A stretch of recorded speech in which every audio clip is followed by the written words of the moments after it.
స్తుతి నీకు తగియున్నది యేసువా, సకలము నీదయ్యున్నది. సతతంబు నిలుచు సత్యంబు నీవే, నిరతంబు నిన్నునే పూజింతు స్వామి. సతతంబు నిలుచు సత్యంబు నీవే, నిరతంబు నిన్నునే పూజింతు స్వామి. స్తుతి నీకు తగియున్నది యేసువా, సకలము నీదయ్యున్నది.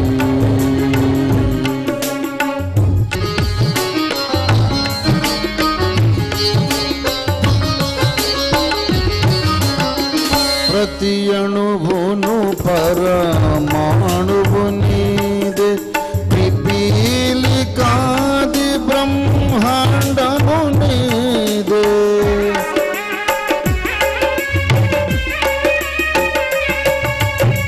ప్రతి అణువును పరమాణువు నీదే, పిపీలికాది బ్రహ్మాండము నీదే. దృశ్యాదృశ్య జగములు సహ నీవే, దృశ్యాదృశ్య జగములు సహ నీవే. సకలము ఏలేడి ఘనతయు నీవే, సకలము ఏలేడి ఘనతయు నీవే. స్తుతి నీకు తగియున్నది యేసువా, సకలము నీదయ్యున్నది. కలిగినవన్నీ నీ వలననే కలిగెను, నీ కొరకేయవి అన్నీయు కలిగెను.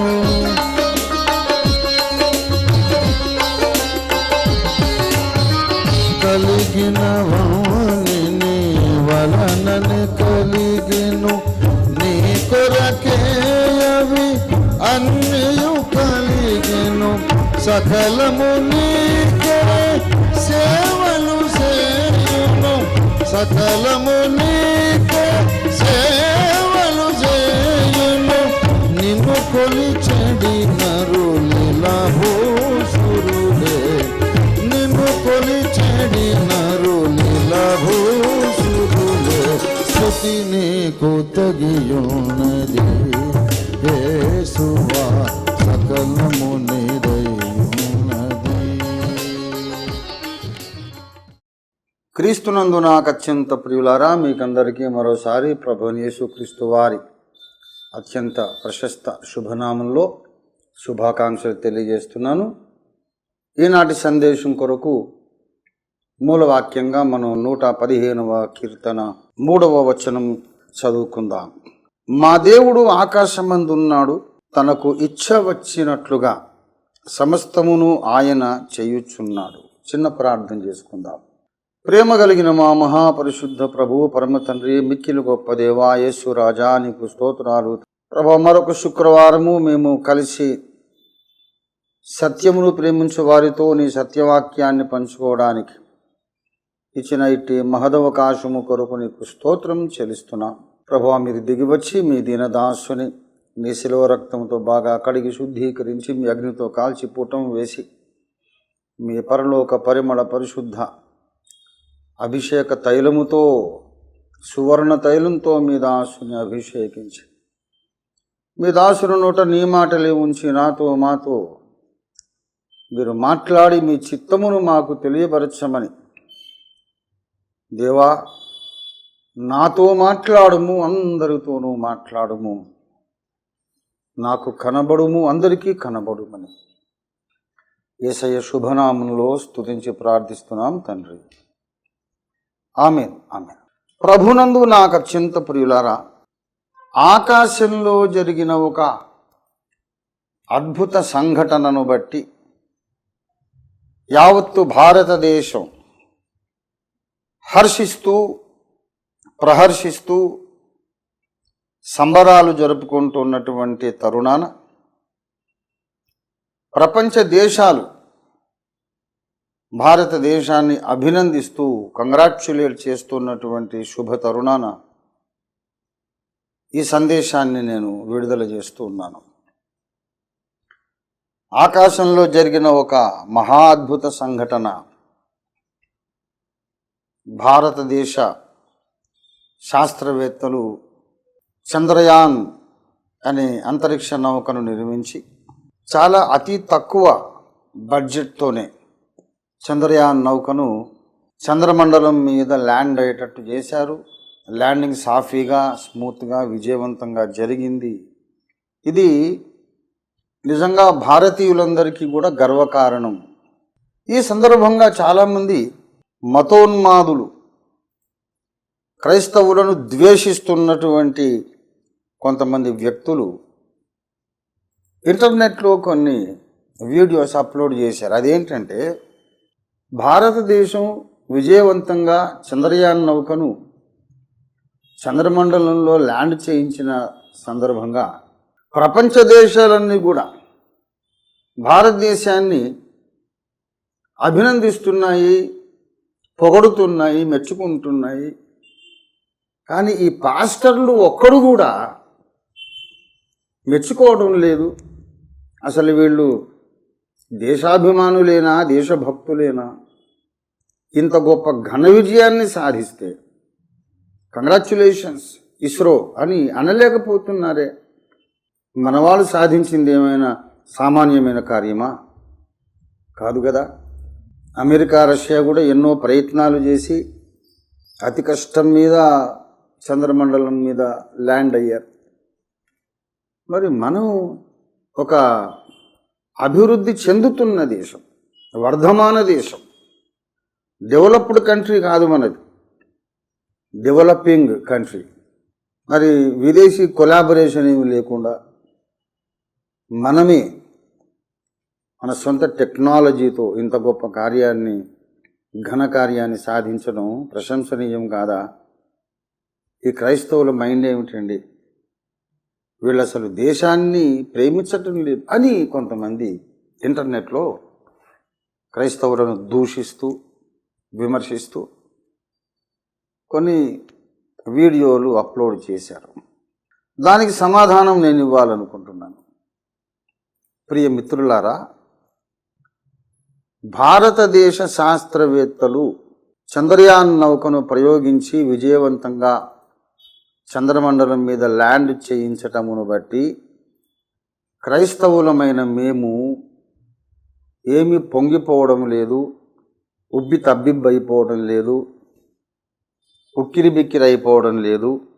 ఆహా ఓహో ఇంత గొప్ప కార్యం అని చెప్పేసి మేమేమి కిందపడి దొరలేటంత ఆనందపడిపోవడం లేదు. We are not excited about Chandrayaan landing on the moon. ఇప్పుడే కాదు, అమెరికా ల్యాండ్ అయినప్పుడు కూడా మేము ఉక్కిరి బిక్కిరి కాలేదు ఆనందంతో. రష్యా ల్యాండ్ అయినప్పుడు కూడా వేరే వాళ్ళు ప్రశంసించారు. మేము గొప్ప కార్యం సాధించేశామని అమెరికా వాళ్ళు చెప్పుకున్నారు, రష్యా వాళ్ళు చెప్పుకున్నారు. కానీ మేమైతే అదే అందే ఉందిలే అని అనుకున్నాం. బైబిల్ ఎరుగని వారందరూ ఈ చంద్రయాన్ యొక్క విజయవంతం అయినటువంటి ల్యాండింగ్ని బట్టి, చంద్రయాన్ ప్రయోగం విజయవంతం కావడాన్ని బట్టి ఆనందంతో, ఆశ్చర్యంతో ఉబ్బి తబ్బిబ్బులు కావచ్చు, బైబిల్ ఎరుగని వాళ్ళు. కానీ క్రైస్తవులు మేము అలాగా అనవసరంగా ఎక్సైట్ అయిపోయి ఆహా ఓహో అని మేము హర్షాతిరేకాన్ని వ్యక్తం చెయ్యము. ఎందుకు అంటే, క్రైస్తవులమైన మేము ఎవరమో మీరు తెలుసుకోవాలి. ముందు క్రైస్తవులమైన మేము ఎవరమంటే, ఈ చంద్రుణ్ణి, సూర్యుణ్ణి, నక్షత్రాలను చేసినటువంటి సృష్టికర్త యొక్క పిల్లలము, భక్తులము, ఆరాధకులము. అది మా స్టేటస్. ఇప్పుడు మీరు నిన్న మొన్నటి వరకు చంద్రుడు దేవుడు అనుకున్నారు. ఆ దేవుడు అనుకున్నటువంటి ఆ చంద్రమండలం మీద పోయి ఇప్పుడు ల్యాండ్ అయ్యారు. అక్కడ ఏదో మట్టి, ఏవో కొన్ని ఖనిజ లవణాలు ఉన్నాయి, అవి తీసుకొస్తాము అంటున్నారు. మరి ఇది మేము మొదటి నుంచే చెప్తున్నాం, వాడు దేవుడు కాడు బాబు, ఒక వ్యక్తి కాడు, అదొక ఉపగ్రహము, అక్కడ రాళ్ళు మట్టి తప్ప ఏమి ఉండదు, దాన్ని దేవుణ్ణి చేసి పూజించారేమిటి, తప్పు, అలాంటి మూఢనమ్మకాలు మానుకోండి అనే కదా మేము చెప్తున్నది సువార్త. అలా చెబితేనేమో మన దేశపు ప్రాచీన కాలపు నమ్మకాలను మీరు ఎగతాళి చేస్తారా, మీరు దేశద్రోహులు అన్నారు. ఇప్పుడేమో మరి దేవుడని మీరు అనుకున్న చంద్రుడి మీద మన శాస్త్రవేత్తలే వెళ్ళి అక్కడేదో ఈ రాకెట్ని అక్కడ ల్యాండ్ చేయించి ఆ రాకెట్ ద్వారా అక్కడ ఖనిజ లవణాలు, రాళ్ళు రప్పలు పోగు చేసి గొప్ప కార్యం సాధిస్తాము అని చెప్పుకుంటున్నారు కదా. యథార్థత మీకుంటే, అసలు మీరు నిజంగా మనుషులైతే చంద్రయాన్ అక్కడ ల్యాండ్ అయింది అని చెప్పేసి మీరు సంబరపడమే కాదు, ముందు యథార్థవంతులైతే ఈ సంఘ్ పరివార్ సభ్యులందరూ అసలు మన దేశంలో ఉన్నది అసలైన విజ్ఞానము, మనం నమ్మిన పురాణాలన్నీ చరిత్ర, వాస్తవ సంఘటనలు అని ప్రచారం చేసుకున్నటువంటి మీరందరూ యథార్థంగా ఒక స్టేట్మెంట్ ఇవ్వాలని నేను డిమాండ్ చేస్తున్నాను. చంద్రుడి గూర్చి ఎన్నెన్నో కథలు చెప్పుకున్నాం మేము తాత ముత్తాతల నాటి నుండి. అతడు ఒక దేవతల్లో ఒకడని, దేవతల గురువైన బృహస్పతి యొక్క భార్య అయినటువంటి తారను తీసుకొని, ఆ మాట అనడం నాకు ఇష్టం లేదు, ఎలోప్ అయిపోయాడు, లేవదీసుకుపోయాడు అనాలి, కానీ నేను అనను, బాగుండదు. గురువు పత్నిని తీసుకొని వెళ్ళిపోయాడు అని ఒక కథ. తర్వాత వినాయకుడు ఉండ్రాళ్ళు ఎక్కువగా తిని పొట్ట పగిలి ఉండ్రాళ్ళన్నీ బయటపడితే చంద్రుడు చూసి నవ్వాడని, అప్పుడు వినాయకుడు చంద్రుడిని శపించాడని. ఎవరైనా వినాయక చవితి నాడు చంద్రుడిని చూస్తే గనక వాళ్ళు అపనిందల పాలవుతారు, సమాజంలో అందరి చేత అసహించుకోబడతారని ఒక శాపం పెట్టాడు. చవితి నాటి చంద్రుడిని చూడొద్దు అని ఒక కథ ప్రచారంలో ఉంది. మరి ఇప్పుడు ఆ చంద్రమండలం మీదకి వెళ్ళారుగా, అసలు అది ఒక వ్యక్తి కాదండి, ఒక గ్రహము, మట్టి రాళ్ళు రప్పలు తప్ప ఏమీ లేదు. ఆ మట్టి గ్రహము నవ్వడం ఏంటి, వినాయకుడి పొట్టలోని ఉండ్రాళ్ళు బయటపడితే అతను నవ్వడం ఏంటి, అది మట్టి గడ్డ. అవన్నీ ఏదో సైన్స్ డెవలప్ కాకుండా ఉన్నప్పుడు ఎవరో పెద్దలు ఏదో చెప్పారు, కానీ ఇవాళ తెలిసిపోయింది ఆ చవితి నాటి చంద్రుణ్ణి చూడొద్దు అనే కథ ఒట్టిది. గురువు భార్య అయినటువంటి తారను ఈ చంద్రుడు తీసుకుని వెళ్ళిపోయాడనే కథ ఒట్టిది అని మీరు ఒక స్టేట్మెంట్ చెయ్యగలరా? ముందు ఆ సంగతి తెలుసండి. మేము ప్రశంసించాలో లేదో తర్వాత చెప్తాను నేను. మీరెంత తోస్తే అంత మాట్లాడేస్తారా? మేము వాస్తవవాదులం. క్రైస్తవ్యం అంటే వాస్తవవాదము. మేము ఏదైనా వెరిఫై చేసుకున్నాకనే నమ్ముతాం.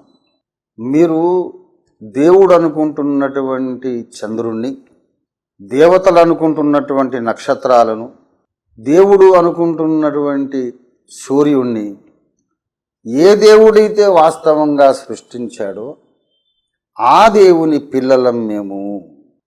ఈ సకల బ్రహ్మాండములోని సూర్య చంద్ర నక్షత్రాలు, నక్షత్ర మండలాలు, గ్రహమండలాలు అన్నిటినీ ఏ దేవుడు సృష్టించి పరిపాలిస్తున్నాడో ఆయనే మనందరి పాప క్షమాపణ కొరకు తాను శిక్షణ అనుభవించడానికి నరావతారం ఎత్తి, మనుష్య జన్మనెత్తి 2000 ఏళ్ల కిందట ఈ భూలోకానికి నడుబొడ్డు లాంటి ఇశ్రాయేల్ దేశంలో మనందరి కొరకు యజ్ఞమై తిరిగి లేచాడు. మేము నమ్మిన యేసు, మేము మీకు ప్రకటిస్తున్న యేసు ఆ చంద్రుణ్ణి చేశాడు, సూర్యుడిని చేశాడు.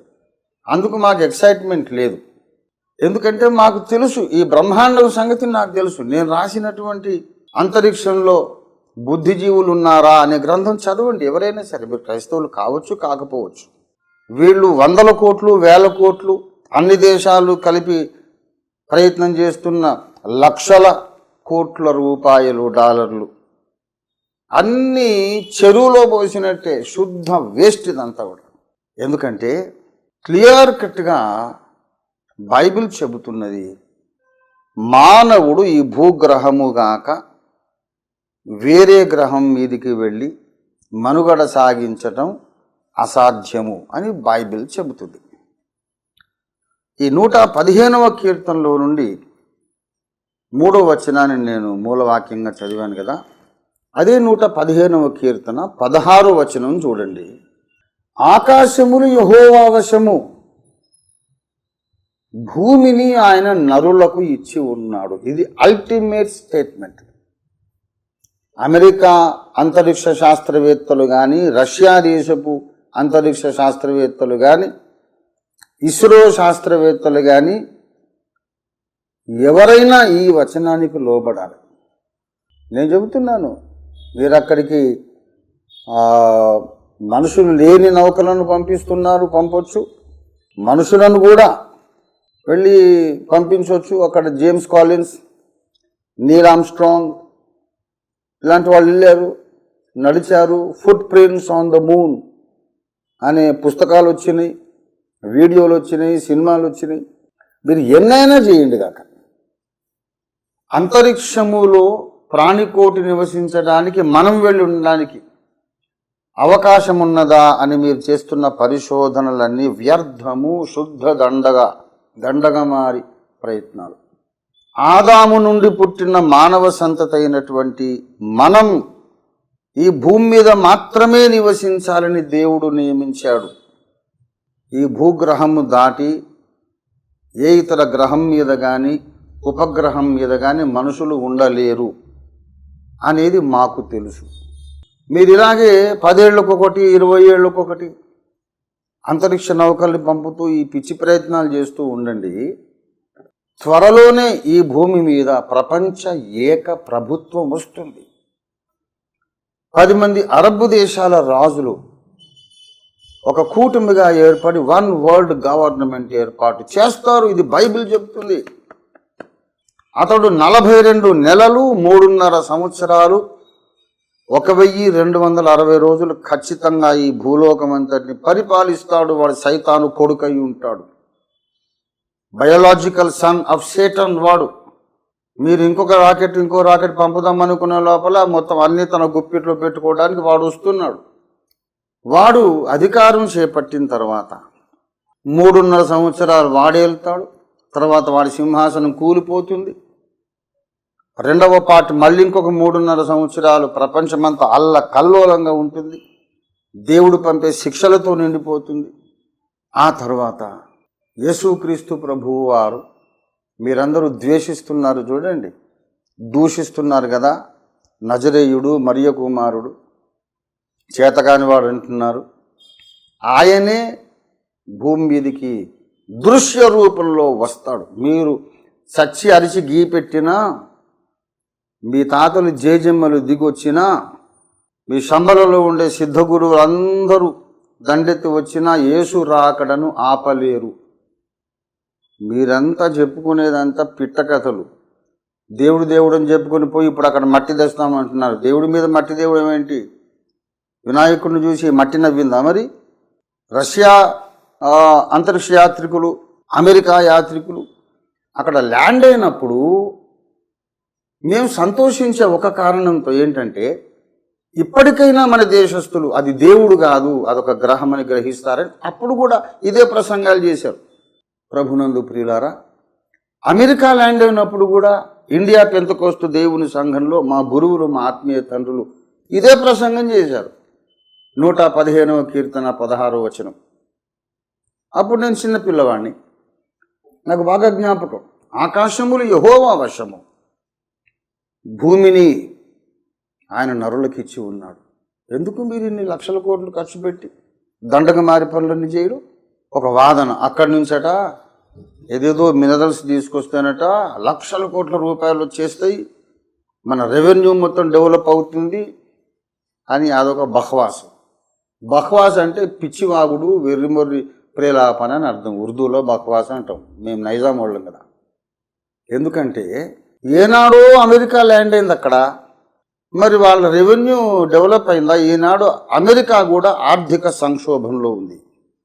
గ్రేట్ బ్రిటన్ ఆర్థిక సంక్షోభంలో ఉంది. రష్యా ఆర్థికంగా ఇబ్బందుల్లో ఉంది. దాన్ని జయించడానికి ఇజ్రాయిల్ మీదకి దండెత్తి రావాలని జర్మనీతో, ఇరాన్తో సంప్రదింపులు జరుపుతోంది. ఈ యుద్ధం జరగబోతుంది తొందరలో, మీరు చూస్తారు. ఒట్టి మాటలు కాదు, జరగకపోతే నన్ను అడగండి. అప్పుడు రష్యా వస్తుంది ఇజ్రాయిల్ మీదికి, వచ్చి నాశనం అయిపోతుంది. చంద్రమండలం మీదికి వెళ్ళొచ్చి దశాబ్దాలు గడిచిన అగ్రరాజ్యాలు ఆర్థిక సంక్షోభంలో ఉన్నాయి. ఇప్పుడు మనం అక్కడ అంతరిక్ష నౌకను ల్యాండ్ చేయిస్తే మనకు రెవెన్యూ డెవలప్ అవుతుందా? ఎంత పిచ్చి మాటలండి. మరి అమెరికాకు ఎందుకు సంక్షోభం ఉంది? ఏమన్నా వాస్తవాలు మాట్లాడతారా, మీ సొంత ఆలోచనలు మాట్లాడటమేనా? మనుషులు అంతరిక్షంలో నివాసం ఏర్పాటు చేసుకోవడానికి ప్రయత్నం చేస్తారు, ఆ ప్రయత్నం ఫలించదు అని బైబిల్ చెబుతుంది. బైబిల్ సర్వశక్తి గల దేవుని వాక్కు. దీన్ని దాటి ఏ శాస్త్రవేత్త, ఏ ప్రభుత్వ అధినేత, ఏ మత ప్రవక్త ఎవడు దాటి ఒక అడుగు వేయలేడంతే. బైబిల్ గీసిన గీటు final. This is my challenge. దీనికి విరుద్ధంగా ఏమన్నా జరిగితే అప్పుడు చెప్పండి, నేను రివర్స్లో కన్వర్ట్ అవుతా. ఓబద్యా 4వ వచనం, ఒకే అధ్యాయం ఉంది. పక్షిరాజు గూడంత ఎత్తున నివాసము చేసుకుని నక్షత్రములలో నీవు దాన్ని కట్టిన అచ్చట నుండి నేను నిన్ను క్రింద పడవేతును, ఇదే యెహోవా వాక్కు. మనుషులు అనుకుంటారట అక్కడెక్కడో కాలనీస్ డెవలప్ చేయాలని. ఆల్రెడీ అమెరికాలో చాలా సంవత్సరాల క్రితమే కొన్ని రియల్ ఎస్టేట్ ఏజెన్సీస్ తయారై చంద్రమండలంలో ప్లాట్లు చేసి అమ్ముతున్నారు. అనుకుంటారు బైబిలే చెప్పింది, కానీ అది ఫలించదు. నేను చెప్తున్నా, ఒకవేళ నిజంగా human colony on the moon మీరు కట్టి సక్సెస్ఫుల్గా నివసించగలిగితే ఈ బైబిల్ అబద్ధమని నేను ఒప్పుకొని నేను రివర్స్లో కన్వర్ట్ అవుతా. This is my challenge. That will never happen, never happen. మాకు తెలుసు ఈ భూమి మనకు శాశ్వతం కాదు. ఈ భూమి కాక మనం ఎక్కడో ఉండాలి. అదే మనకు నిత్య క్షేమ నివాసం, ఆనంద ప్రపంచం. అక్కడికి మనల్ని తీసుకెళ్ళడానికి యేసు ప్రభువారు మరణించి తిరిగి లేచి మళ్ళీ ఆరోహణమై వెళ్ళాడు. నేను మీకు స్థలము సిద్ధపరచి వెళ్ళొచ్చున్నానన్నాడు యేసయ్య. మూన్ మీద కాదు, తెలుసుకోండి. ఆకాశ మండలములన్నిటికంటే పైన సృష్టికర్త అయినటువంటి దేవాది దేవుడు దృశ్య రూపంలో ఉండే ఒక మహిమ ప్రపంచం ఉంది. అక్కడికి నిన్ను నన్ను తీసుకెళ్ళడానికి యేసు ప్రభువారు మనల్ని యోగ్యులుగా చేయడానికి, మనల్ని పరిశుద్ధులుగా చేయడానికి, మన పాపానికి పరిహారంగా ఆయన బలి అయి తిరిగి లేచాడు. రెండోసారి వస్తున్నాడు. నమ్మిన వాళ్ళని అక్కడికి తీసుకెళ్తాడు. చంద్రమండలం మీద ఎందుకండి? అక్కడ బ్రతుకుతారంటే వీళ్ళు. ఒక్క వాటర్ బాటిల్ తీసుకెళ్ళడానికి లక్షల రూపాయలు అవుతుంది. ఏంటి పిచ్చి పనులు? భూమి మీద అనేక మంది అన్నము లేని నిరుపేదలు ఉన్నారు. అక్కడ మణిపూర్ ఏమో తగలబడుతుంది. ఇప్పటికీ కూడా ఆగలేదు గొడవలు. చంద్రయాన్ చంద్రమండలంలో దిగింది, కానీ మన గౌరవ ప్రధానమంత్రి ఇంకా మణిపూర్ చేరలేదు. ఇది సిగ్గుకరం కాదా? బాధాకరం కాదా? మీరు అనవసరంగా మీరేదో డప్పు వాయించుకొని మేమేదో గొప్ప కార్యం చేసేసామంటే, మేము అసలు ఏమి జరగబోతున్నదో ఎరిగిన వాళ్ళు. మానవ జాతి ఎలా పుట్టిందో మాకు తెలుసు, ఎలా అంతమవుతుందో మాకు తెలుసు. ఈ భూగ్రహం ఎప్పుడు ఎలాగ అంతమవుతుందో తెలిసిన వాళ్ళే క్రైస్తవులు. ఈ భూమి మొత్తం కలుషితమైపోయినప్పుడు ఇక్కడ నుండి విమోచింపబడి పరిశుద్ధులైన వారు దేవుని పిల్లలుగా ద్విజులై సెకండ్ బర్త్, న్యూ బర్త్ అనుభవించిన వాళ్ళు, యేసు రక్తము ద్వారా పునీతులైన వారు మహిమలోకానికి వెళతారని మాకు తెలుసు. అంతేగాని చంద్రుని మీద, మార్సు మీద, అక్కడ ఇక్కడ అని మనుషులు చేసే పిచ్చి ప్రయత్నాలన్నీ విఫలమైపోతాయి. ఈ డబ్బును భూమి మీద ఉపయోగిస్తే భూమి మీద అసలు పేదరికం లేకుండా నిర్మూలించవచ్చు. అవిద్య, నిరక్షరాస్యత లేకుండా నిర్మూలించవచ్చు. ఇంత డబ్బు భూమి మీద ఖర్చు పెడితే ఉచితంగా అందరికీ విద్య, వైద్యం, ఉచితంగా గృహవసతి అందరికీ చేసేవచ్చు. ప్రియ మిత్రులారా, క్రైస్తవులంటే సృష్టికర్తను ఎరిగినవారు, ఈ విశ్వం యొక్క భవితవ్యం ఏంటో ఎరిగిన వాళ్ళు. మీరు అనుకున్నట్టు మేమేదో కులం తక్కువము, తెలివి తక్కువము, అమెరికా తొత్తులము అని మీరు అనుకున్నదంతా బహ్వాస. కొంచెం జ్ఞానంతో ఆలోచించడం మీరు ప్రయత్నించండి. ఇస్రో శాస్త్రవేత్తలు, top 3 scientists of ISRO are educated only in Indian colleges. They are educated only in Indian colleges. అది మన గర్వకారణం కదా అంటున్నారు. అవును బాబు, ఇండియాలోనే వాళ్ళు ఇంజనీరింగ్ గ్రాడ్యుయేట్స్ అండ్ మాస్టర్స్ అయ్యారు. కానీ ఇండియన్ కాలేజెస్లో వాళ్ళు చదివినవన్నీ ఫారిన్ రచయితల పుస్తకాలు చదివి వాళ్ళు గ్రాడ్యుయేట్స్ అయ్యారు. ఈ మాట మీరు కాదనగలరేమో, నేను సవాల్ చేస్తున్నాను. సవాల్. ఇండియాలో చదువుకున్నామని డబ్బు కొట్టుకోకండి. ఇండియాలో మీరు చదువుకున్నది విదేశీ శాస్త్రవేత్తల గ్రంథాలు. కాదనగలరా? క్రైస్తవులము, వాస్తవవాదులము, మీరు ఇప్పటికైనా ఆ పుకిటి పురాణాలు వదిలేసి, చంద్రుడు లేపుకోపోయినా ఆ తార ఎక్కడుంది, కోట్ల మేళ్ళ దూరం, అంత కోట్ల మేళ్ళ దూరం ఉండడానికి ఎందుకంటే లేచిపోవడం? చంద్రుడు పక్కనే ఉండాలిగా. చంద్రుడు నవ్వాడా? ఏంటి, చంద్రుడు గురుపత్నిని తీసుకుపోయాడా? ఆ చంద్రుడు ఈ చంద్రుడు వేరని చెప్పండి, ఒక స్టేట్మెంట్ ఇవ్వండి. నేను డిమాండ్ చేస్తున్నాను. క్రైస్తవునితో ఎదురు నిలబడి మాట్లాడలేరు కనుక, ప్రశ్నకు జవాబు ఇవ్వలేరు కనుకనే మమ్మల్ని కొట్టడం, చంపడం, బెదిరించడం, హింసించడం చేస్తున్నారు. దయచేసి గమనించండి. 80% ఉన్నటువంటి ప్రజలు, దేశ జనాభాలో 2% ఉన్న క్రైస్తవులకు ఎందుకు భయపడుతున్నారండి? మన దేశ ప్రజలు ఇప్పటికైనా కొంచెం వివేకంతో యథార్థంగా ఆలోచించడం నేర్చుకోవాలని విజ్ఞప్తి చేస్తున్నాను. ఆల్రెడీ యేసుక్రీస్తునందు విశ్వాసం ఉంచిన దేవుని బిడ్డలు, దేవుని ప్రజలైన మీకు నేను ఒక శుభవార్త చెబుతున్నాను. మనకు ఏ చంద్రయాన్ నౌక అవసరం లేదు, స్పుత్నిక్ అక్కర్లేదు, అపోలో అక్కర్లేదు, ఏది అక్కర్లేదు. యేసుక్రీస్తు రెండవసారి వచ్చినప్పుడు నిమిషములో ఒక రెప్పపాటున మనందరం ప్రభువుని ఎదుర్కోవడానికి ఆకాశ మండలానికి వెళ్తాం. మహిమ శరీరధారులమై, విదౌట్ ఎనీ రాకెట్ వెళ్తాం. ఆ తర్వాత తండ్రి ఇంటికి వెళ్ళిపోతాం. యుగ యుగాలు మహిమలో నివసిస్తాం. ఇప్పటిదాకా ఎవరైనా యేసుక్రీస్తుని అంగీకరించకుండా ఉంటే ఇప్పుడే యేసుని అంగీకరించి ధన్యులు కండి. దేవుడు మీకు అటువంటి కృపను, జ్ఞానాన్ని దయచేయునుగాక. ప్రార్థన చేసుకుందాం.